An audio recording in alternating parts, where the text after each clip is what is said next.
Yesu ashimwe bene data, ndabasuhuje mu izina rya Yesu Kristo, nimugire amahoro.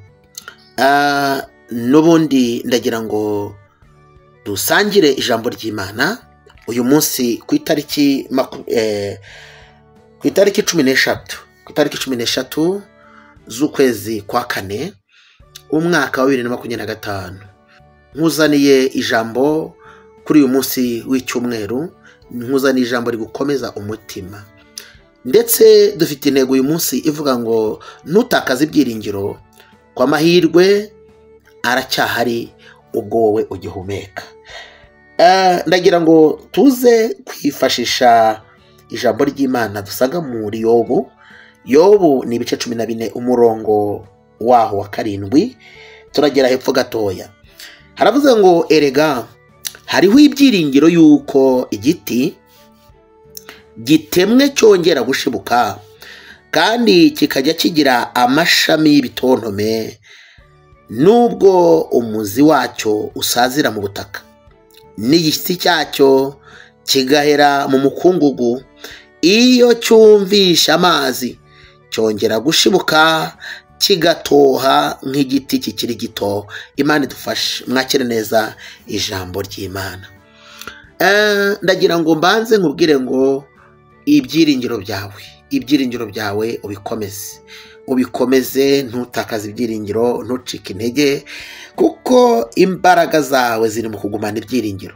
Iyo utakaje ibyiringiro uba uhaye umwanzi urwaho, kandi akurasa yihanukiriye, kuko n'ubundi icyo aba ashaka ari ukugira ngo agukure mu nzira. Rero ngufitiye ijambo rigukomeza kandi riguhumuriza, wowe ubasha kunyumva ukantega amatwi, ni ijambo ryawe kandi rigukwiriye. Ntutakaze ibyiringiro ibihe waba urimo byose, aho waba uhagaze hose ugomba kugumana ibyiringiro, ndetse bikakuranga ko ufite ibyiringiro, kabone nubwo waba uri kunyura mu bikomeye, kabone nubwo waba uri mu gihe kitoroshye, ariko ibyiringiro byawe ntibicogore mwene data, ntibinamuke, ntusubire inyuma, ntagire ikigucogoza. Yobu avuga izi nkuru cyangwa se aya magambo yari afite uburibwe bukabije, kuko ibikomere byari byuzuye umubiri wose.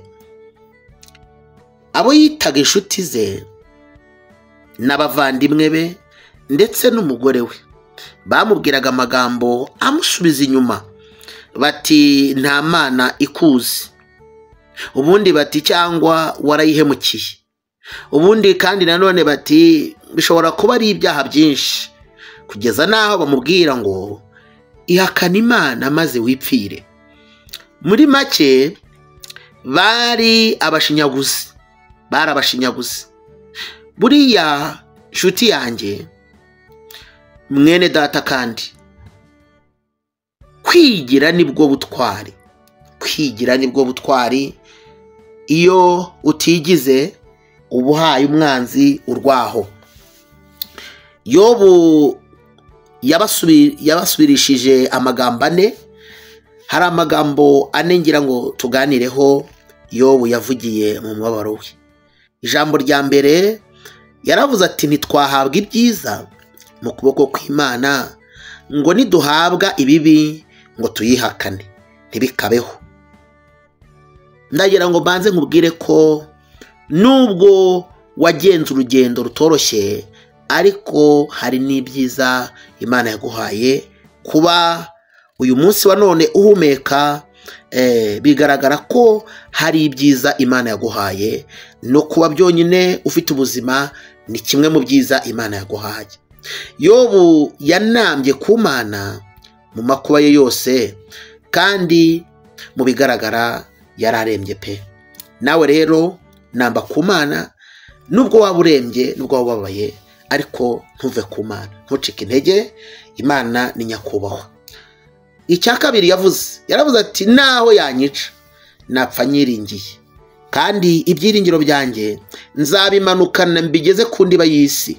Mwene data, ndakwifuriza kudatakaza ibyiringiro byawe, ndetse uramenye ntuzakore igikorwa cyose kigaragaza ko wihebye, kuko kwiheba ni intwari ikomeye ya Satani ikujyana mu rwobo yagushakiraga kukujyanamo. Ahubwo ujye wiringira ko icyatumye bitaguheza umwuka ari uko Imana ikigufiteho umugambi mwiza. Yeremiya ibice 29 umurongo wa 11 hari amagambo meza bivuga, aravuga ngo erega nzi ibyo nibwira nzabagirira ni amahoro si ibibi, kugira ngo mbaremere umutima w'ibyo muzabona hanyuma, ni Uwiteka avuga. Ndagira ngo nkubwire ngo ntiwitakarize icyizere, hanyuma y'ibyo Uwiteka hari ibindi yibwira azakugirira, kandi n'ukuri amaherezo uzaseka. Ushobora kuba utarasetse mu rushako, ukaba utarasetse mu buzima bumwe cyangwa ubundi, ariko ukaba uzaseka kubera abana Imana iguhaye. Ushobora kudaseka none, ariko ejo Imana ikubikiye ibitwenge. Ni ukuri ndaguhumurije, komera. Ijambo rya gatatu Yobu yaravuze ngo haracyariho ibyiringiro yuko igiti cyatemwe cyongera kigashibuka, kikagira amababi meza y'ibitontome, kikera n'imbuto.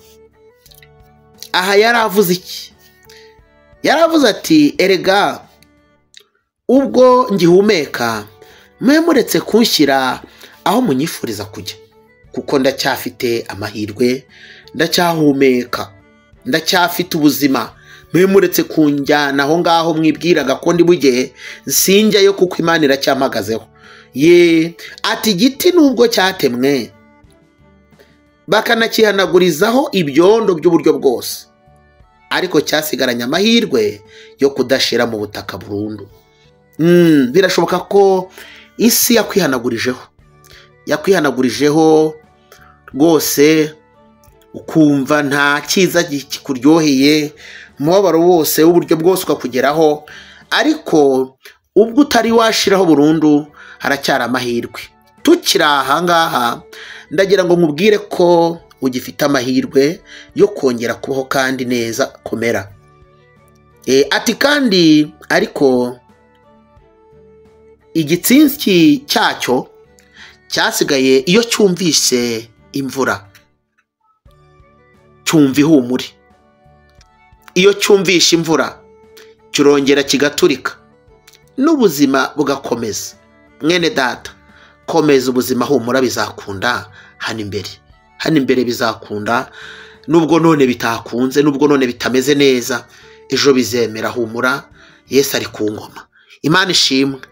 Ijambo rya kane ari naryo tuza gusorezaho, yaravuze ati ubwanjye nzi yuko umucunguzi wanjye ariho. Ati amaherezo azahagarara ku bicu anyiyereke. Haleluya. Nawe Uwiteka ahagarare akwiyereke muri iki gihe gisa n'iki, ubone kugira neza kwe. Yobu aravuga ati kandi uyu mubiri wanjye wabaye utya, uyu mubiri mubona yuko ufite ibibazo, numara kubora nzareba Imana afite undi mubiri udafite ibibazo nk'ibi. Hari igihe wibaza icyo wahowe, ariko nagira ngo nkubwire ngo Imana hari ubundi buzima ikubikiye, kandi n'ukuri uzabugeraho. Mwene data unyumva, ndakwifuriza gutunga ibyiringiro byuzuye, kuko nyuma y'ubu buzima bw'inaha burya hari ubundi buzima bw'iteka. Ntukabeho nk'utazi Imana, kuko naha duhagaze tuhakesha Imana yo yatuzigamye. Imana ishimwe, Imana igituzigama tukabaho. Ndetse reka njye mbwira abantu ngo inkware y'inyabugingo burya itorera mu itongo ry'uwayihigaga. Uwiteka himbazwe. Humura, Imana izakugirira neza. Imana igufiteho umugambi kandi mwiza. Yobu ibice 28 umurongo wa 28 haravuze ngo mazibwira umuntu iti dore kubaho Uwiteka nibwo bwenge, kandi kuva mu byaha niko kujijuka. Uwiteka akuzuza umwuka w'ubwenge nyabwo. Uwiteka akuzuza umwuka w'ubwenge nyabwo, ubashe gusobanukirwa icyo Imana igushakaho mu gihe gisa n'iki ngiki. Mwene data, nshoje rero nkwifuriza kwibuka twiyubaka, kandi ukiyubaka impande zose, ndavuga mu mwuka no mu mubiri, mu izina rya Yesu Kristo, amen. Yari mwene so muri Kristo Yesu, Revera Pasiteri Moise Sindayigaya, ndabakunda, mugira amahoro kandi dukomeze twese kuba umusemburo n'umusingi mwiza wo kwibuka twubaka igihugu cyacu, twubaka itorero, twubaka iterambere, twubaka ubunyarwanda, twubaka ubumwe bwacu, indangagaciro zidukwiriye arizo ngizo. Nyemerera dusengane muri iri sengesho dusoza. Mana yacu nziza, turagushimiye, turaguhimbaje, uri Uwiteka, uri Imana y'amahoro, urera kandi urakiranuka. Ndasenze cyane yewe Uwiteka kugira ngo buri muntu wese umwiteho, by'umwihariko dukomeje cyane gusengera abagizweho ingaruka na jenoside yakorewe Abatutsi muri Mata 1994. Twahigiye amasomo menshi, twarahababariye, ariko ndasenze kugira ngo Mwami urinde igihugu cyacu cy'u Rwanda, urinde Abanyarwanda, kuko jenoside yabaye mu Rwanda yadutwaye abasaga miliyoni. Niyo mpamvu twinginga kugira ngo ukomeze Abanyarwanda, ubahe kugira ubumwe, ubahe guhuza, ubahe gukundana, ubahe kubakana, ubahe gufatana mu maboko, kandi ubunyarwanda ndetse n'ubumwe birangwe Mwami Imana yacu mu mitima yabo.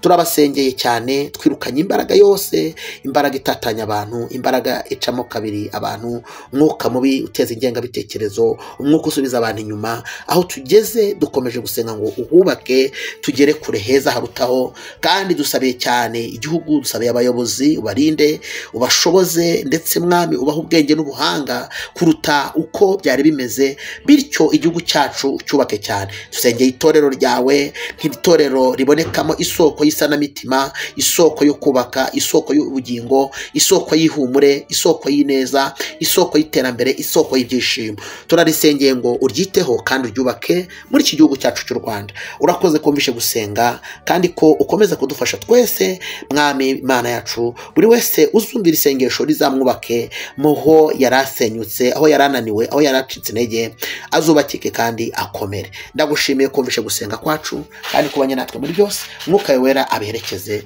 kandi abisohoreshe umwete. Icyubahiro n'ikibi cyawe none n'iteka ryose mu izina rya Yesu, amen. Murakoze cyane, reka mbabwire ngo nimugire umunsi mwiza, icyumweru cyiza, maze muhahe muronke, Uwiteka abarinde, kandi dukomeze kwibuka twiyubaka, mugubwe neza. Shalom shalom, ndabakunda.